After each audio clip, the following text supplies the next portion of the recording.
What's going on, y'all? Thanks for checking in the Khaliis Take. You know what to do. Hit that like, subscribe button. Also hit that notification bell just so you can get the newest and the bonus content first. But hey, let's just go ahead and jump right in. Looks like bad news, Lakers fans. It really looks like the Kyrie issue, or should I say the Kyrie situation, is really dying before our eyes. It looks like the Nets are really trying to keep Kyrie, and it looks like the Nets are really trying to hold on to him for dear life.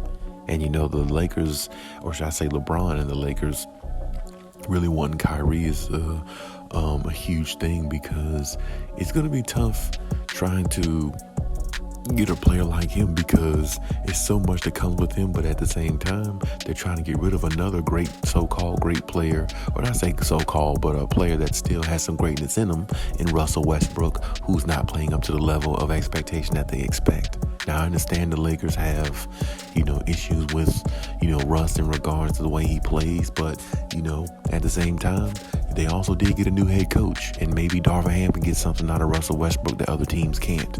I don't know that. We don't know that. And you know something? The sad thing about the whole thing is they're talking about getting Kyrie and trading Russell Westbrook. You don't even know what type of head coach you have. This is a rookie head coach. I mean, what is he going to do with Kyrie Irving, hypothetically, if the Lakers did get him?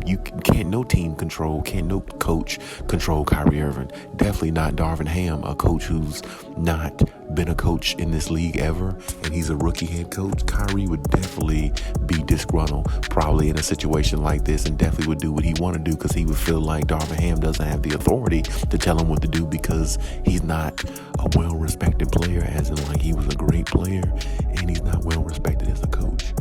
So, a lot goes into that, and it's a lot behind it, honestly. I just don't understand exactly, how, the Lakers would even want to go after Kyrie with all the other stuff they have going on.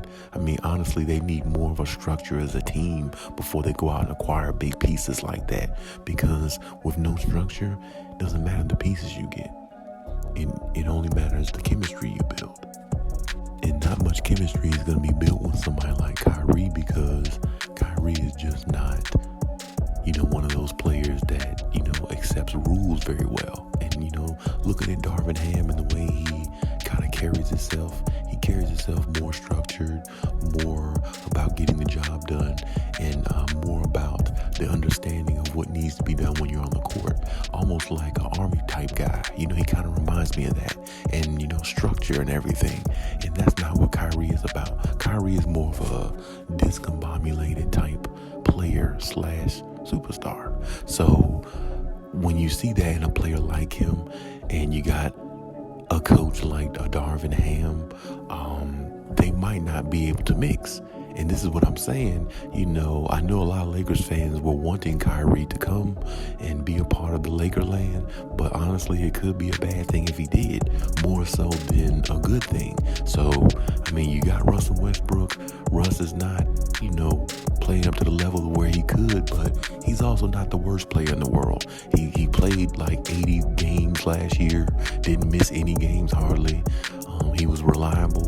He wasn't reliable as far as offensively, but he was reliable as like being on the court. And that's a big thing, because the other superstar on the team, or star player, Anthony Davis, is quite the opposite. You can't depend on him being there. You can't depend on him being, reliable in regards to being on the floor. And see, everybody knows your best ability is availability. So if you're not checking that category off, we have a problem. And honestly, Anthony Davis could be looked at as more of a problem than Russell Westbrook, because he's not available. And he's supposed to be the best player on the team, and LeBron is still carrying that, because Anthony Davis just can't do it. He can't stay healthy enough to do it, and he's not aggressive enough to be the number one guy on the team, and that can help a team, lead a team to a championship. So that's the reason why the Kyrie thing is all, a big thing this offseason. But what people are not realizing is the Nets are not going to get off Kyrie that easily. And honestly, the Nets are thinking they're going to at least get one more season probably out of Kyrie before they let him go anywhere else and do his own thing, because they want to at least get some more of production out of him based upon the contract that they gave him and all the time that he basically took off last year by not getting vaccinated, all them things, playing part-time basketball. They don't feel like their investment was worth it. So in the Nets' eyes, they're looking at it, we're going to get more production out of Kyrie, try to get the better of him this season, and if we can get better production out of him, that's good for us, because that might put us in better position to win with Kevin Durant if they can get back on the same page along with Ben Simmons. And if he plays better a full season and plays at the potential that he usually does, his stock will go up a lot higher, and then they'll have a lot more options to go after for Kyrie in the next offseason. And that's why I think that the Lakers are having a hard time getting Kyrie, because the Nets are really, really intentionally giving them a hard time, so they won't be able to get off of Kyrie and keep him and utilize him for what they really want to go after, which is go after another player next season and get more in return. That's what the Nets are thinking, I believe. So they're not going to jump off Kyrie, and if they do, the Lakers are going to have to give up a lot of good talent plus the world to get Kyrie.